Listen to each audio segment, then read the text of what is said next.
what's the current state of business analysis? And how is this profession evolving? I'm curious about that, and I'm doing a series of interviews with professionals from different places with different backgrounds to talk about how they are seeing business analysis evolve in their reality.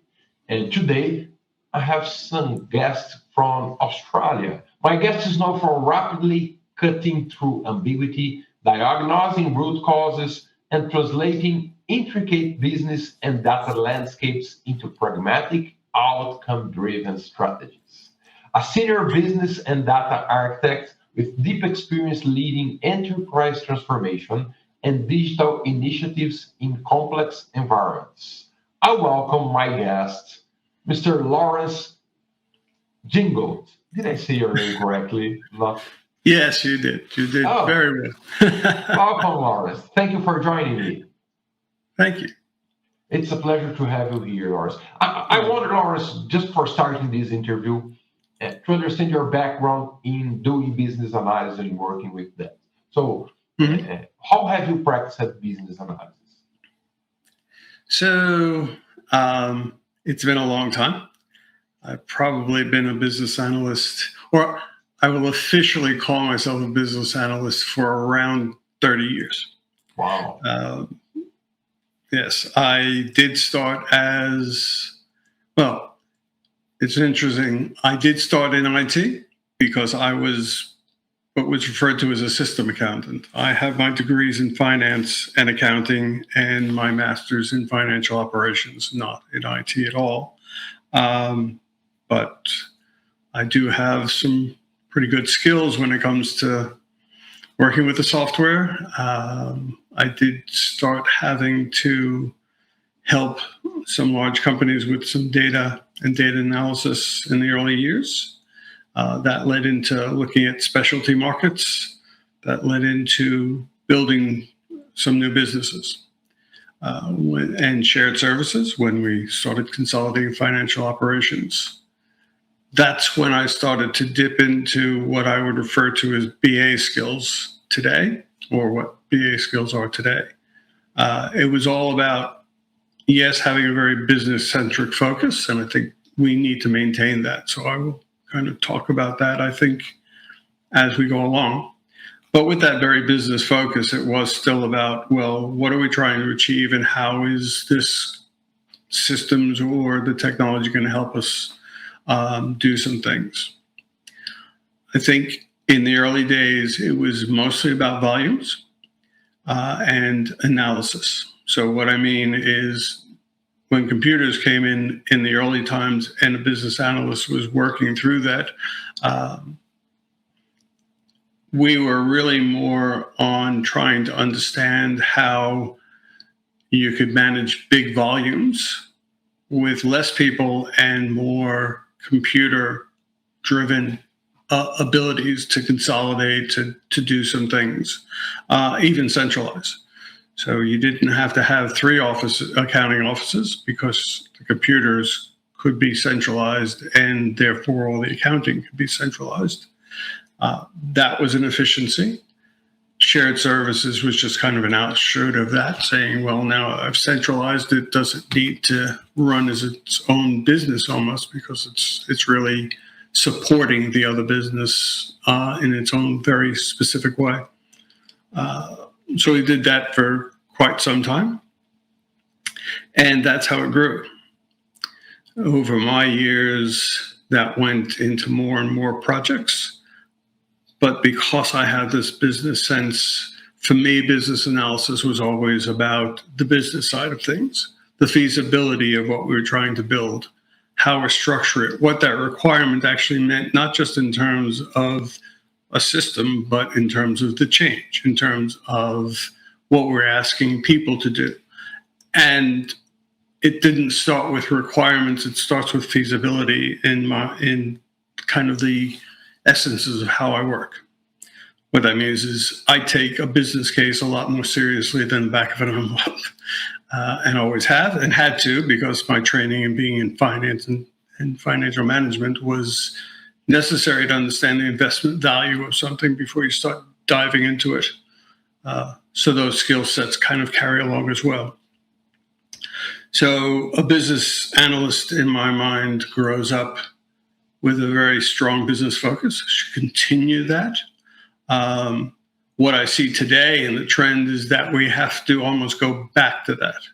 And the reason I say that is when you talk about where we are today with softwares that are more SaaS based, so they function in a particular way. When you look at AI and say, well, I can get a computer, if I tell it the right things, I can actually do this kind of coding. I can be more agnostic maybe to how the technology grows up or what technologies I'm using, but I need to be more savvy about how that and what that means to the business. So business requirements don't change. They are based on the environment. They're based on a business need. And I've often quipped on LinkedIn actually that every successful project I've ever been on was business driven and not IT driven. And that if you really look hard at an IT driven project, under the covers, it's a business driven project. If you don't have those outcomes and don't have that focus, you wind up in a very different place. And I think maybe all of us have been there from time to time.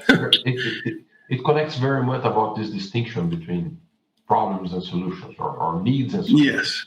So you're talking about being focused on the needs and understanding there are different possible solutions for the same needs.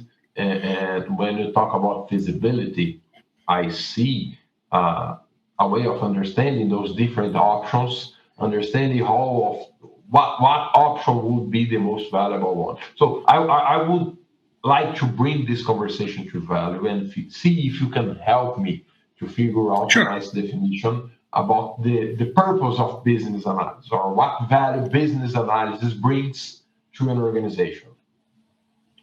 So I can sum that up and use the same BA term. It's a business advocate.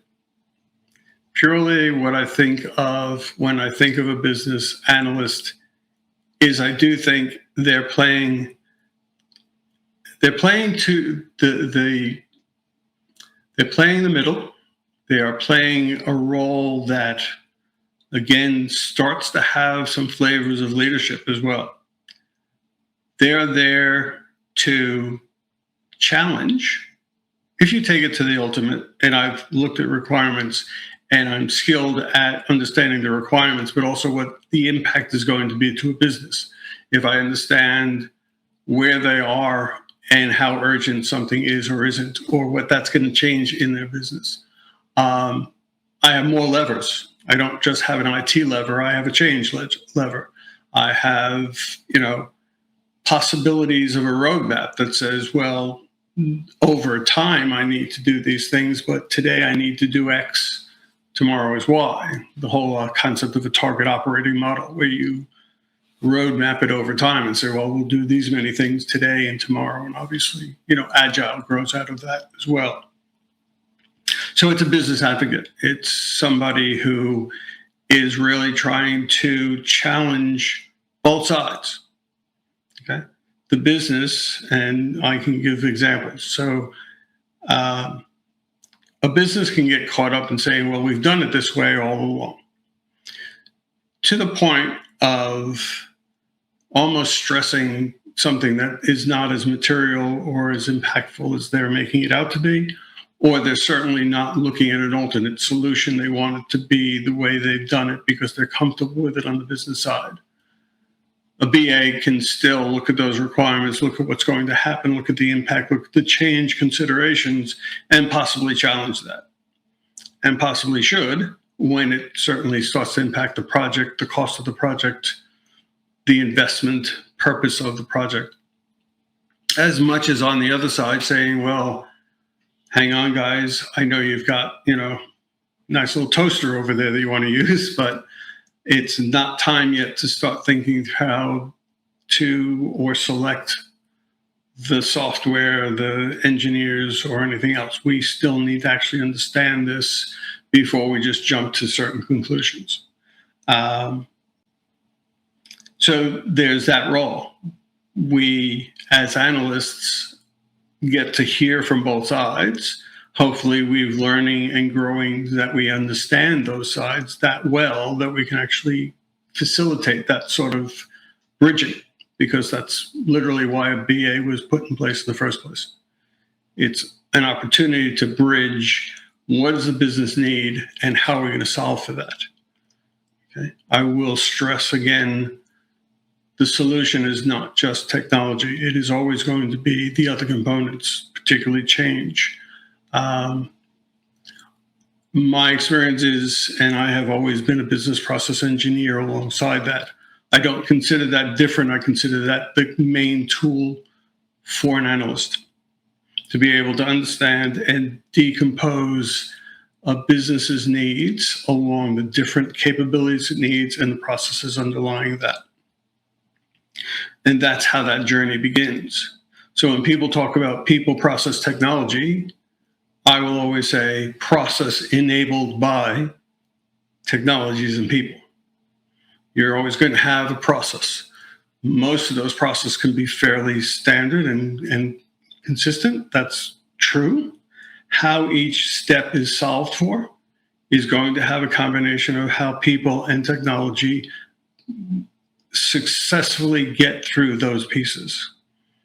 Okay? So that's the way I see the role of the business analyst. That's where I've been successful in my projects, to make sure that we are looking at it the right way. Business process is not just a diagram. It's an important component, the diagram, because it visualizes where you're going. It gives you that roadmap in front of you. I want to take it from here to here. My outcome is over here. But the other component of that is, again, the analyst's ability to document that, to understand what those components do, how they're going to do them, to give enough to somebody so that they can do something with it. I remember one of my very early projects. I was actually brought in because IT and finance didn't exactly always see eye to eye. And I was brought in to do the task. I broke it down. I came down with, this is what we need to do. These are the steps. I handed it to IT. And I said, can you work with this? And they looked at me and said, we can practically just code off of this. Okay. That's when I knew I was doing something really right in terms of making that bridge. They weren't seeing it as, oh, now I've got this challenge, or I should challenge what they're saying and come up with a different idea. They were saying, I can actually take this and run with this and develop something like this. That opportunity also came up when I was building a new business. Okay. So these are the skills and the things I see when I see new BAs and I work with them. I will always encourage them to think more and to be willing to challenge when they see something isn't quite right. Perfect. So between the skills you said about leadership, about this challenging behavior that tries to understand deeper what's going on, it's not just what you have always done, but what can be done differently. You mentioned also some stuff that I would like to bring back. So at some point you mentioned the feasibility of an initiative, and you mentioned a business case. At some point you mentioned how usually we are related to implementing, and you just said that you gave some specification that would be implementable. You spoke about requirements. You spoke about processes, process modeling, process definitions, process. Yeah, I'm a bit all over the place. Apologize about that. Yeah. So my question for you now is, how do you see business analysis being practiced today? In some point, you even mentioned agile as something that changed the way we have used it to do stuff, and now we are doing stuff. So how do you see the practice of business analysis in today's projects, initiatives, or even processes? I think we're at a crossroad.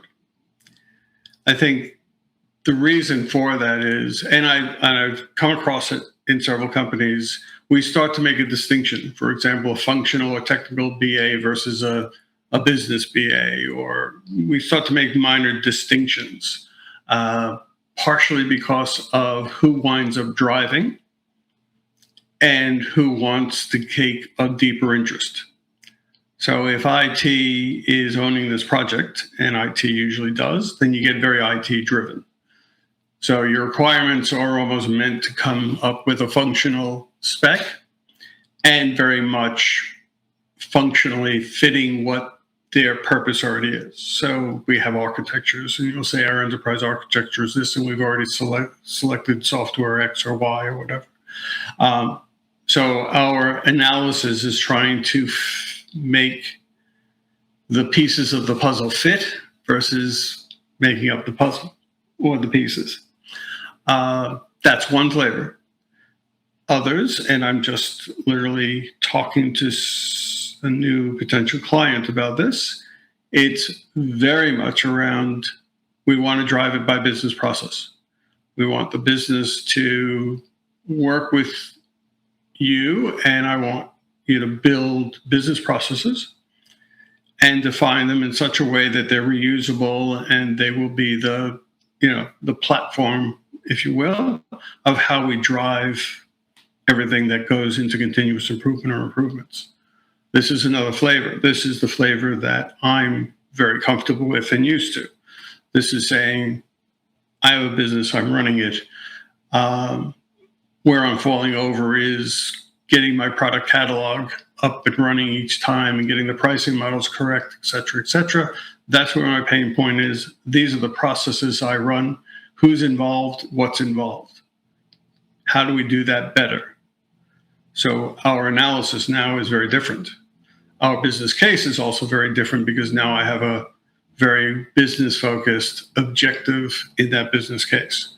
Makes it a little easier to have a return on investment. It makes it very much easier to have a stakeholder conversation because everybody's kind of focusing on what that end game is.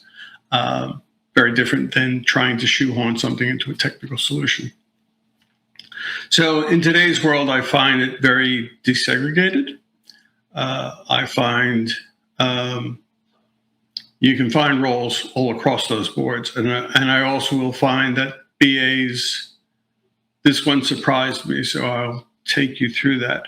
I find BAs will kind of find their own niche. They'll either be very software or domain knowledgeable, or maybe industry knowledgeable, or just they will be a business advocate who really understands that they can walk into almost any business, get a flavor for it and an understanding of it, and do that analysis.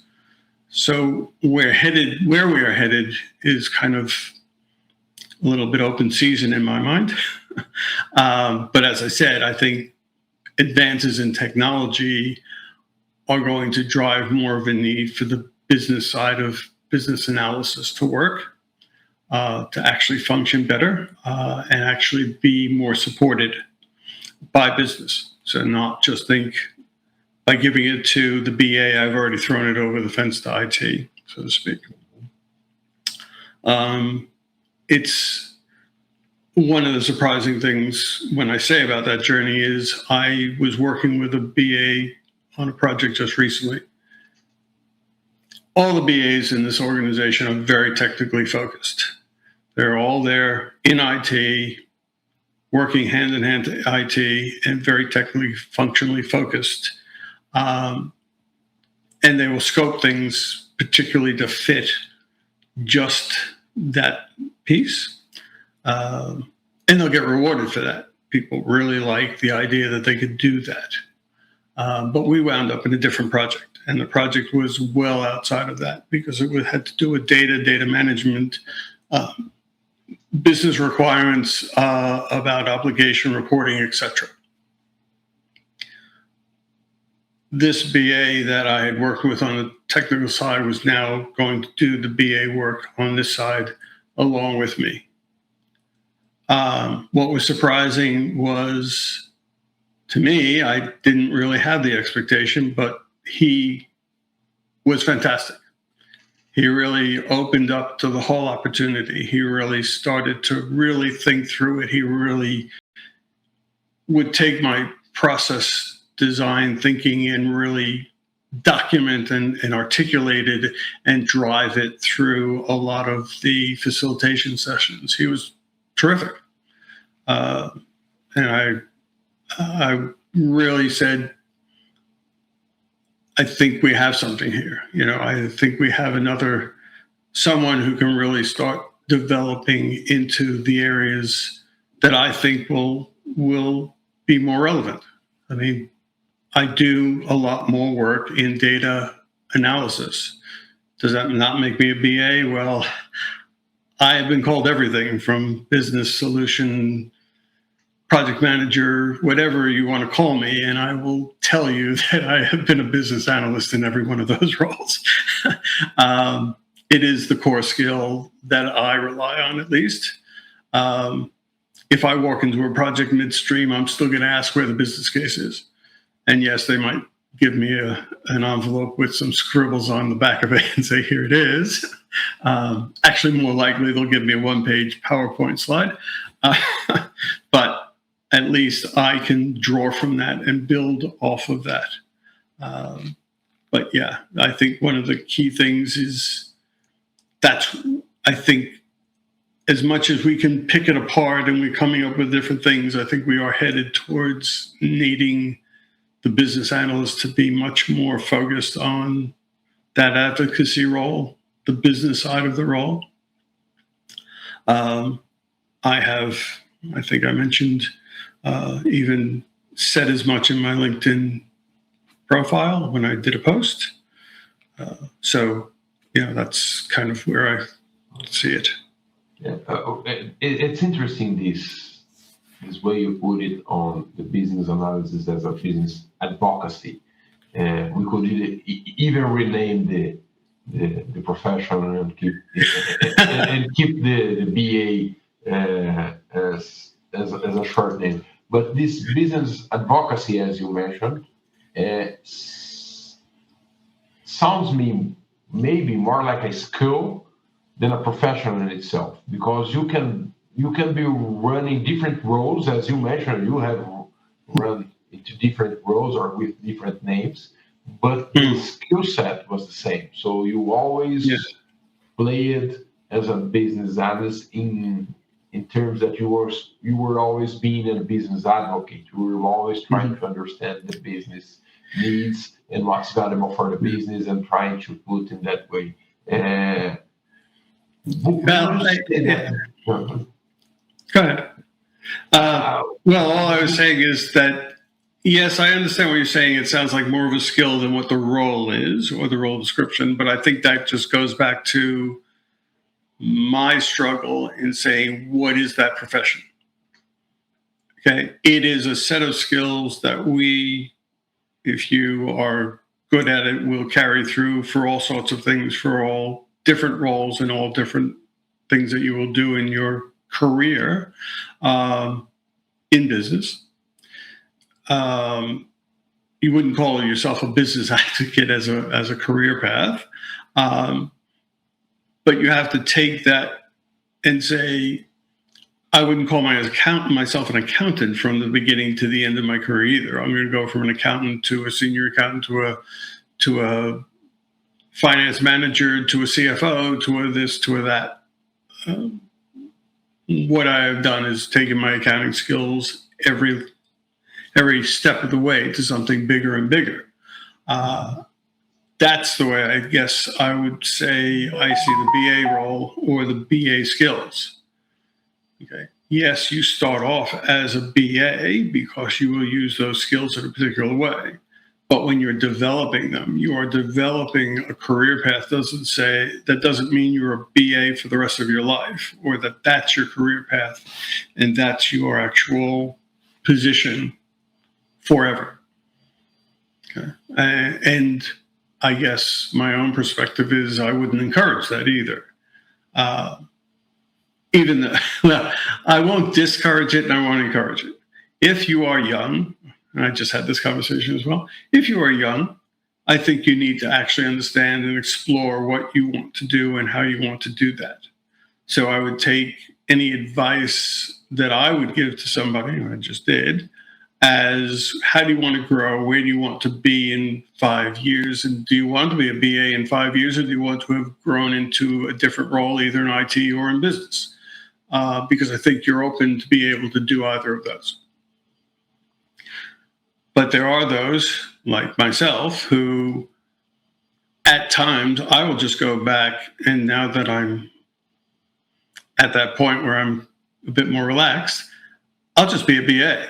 Why? Because I can do that role. I can still add a lot of value just by being a BA and enjoy the experience, enjoy the collaboration, enjoy being with everybody and working through new challenges, and then move on to another one and really say, I can do that.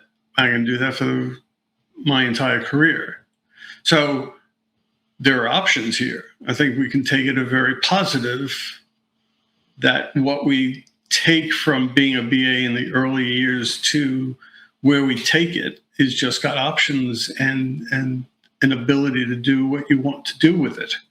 You see a difference between the junior BA and the senior BA to this scenario that you're presenting me? Oh, yeah. Well, that's the thing. As I said, with accountants, you start off with a junior accountant, do go into accountant, you eventually become a CFO. I think we shortchange ourselves when we go, you're a BA or a junior BA, and then you eventually become a senior BA. It's sort of like, I kind of leveled off there somehow. There's, what do I do next? Or do I just keep doing that? And as I said, not a bad role. I mean, I know plenty of people, we can discuss that at a different time, who are still accountants. They're still accountants, and that's what they do, and that's what they will always do. Yeah. Okay. But there are those who just, they want more than just that. So offering somebody, you can start off as a junior accountant, junior BA, and work yourself up to be a senior BA, and kind of that's the end of it. I just don't believe it. Okay, I just believe that from what I've seen, what I've just, as I said, recently experienced with this technical BA, there's so much more. There's just opportunity. And it does come from having the right skills and working through these problems this way. And taking that perspective that you are more than just the guy who's going to write down somebody's requirements for them. Yeah, you're right. Does that make sense? Makes a lot of sense. Am I making sense, or am I just rattling? Yes, I think you are. And from your perspective, I like this because I can be a CFO, and I'm still an accountant as my, not necessarily as my role into the organization, but as the way I think, the concepts that guide my way of thinking. And if I'm using the same concepts that are guiding my way of thinking as a BA, the sky's the limit, because I could be the CEO of the company, because that's the key business analyst of a company, I would say, should be the president, right? Someone who is the main advocacy for the business. And so, if you have literally, well, I have taken a business and helped build it to actually come to fruition.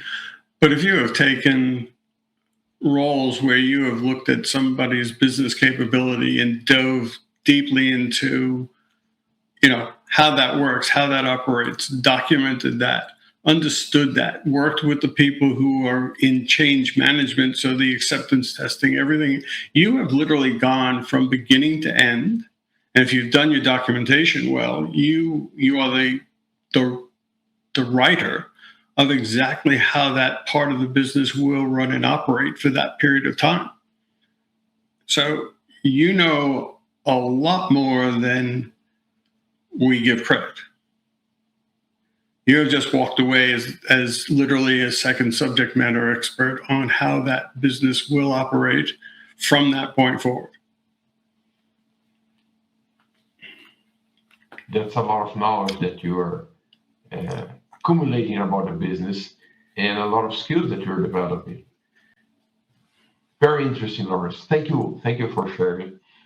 We're ending this episode right now. Before we end, I just want to ask you if there's something that you think is important for people who are watching this podcast and looking for themselves as a career. They want to be a senior business analyst, or they want to develop their career in other roles, but having business analysis as part of uh, their path.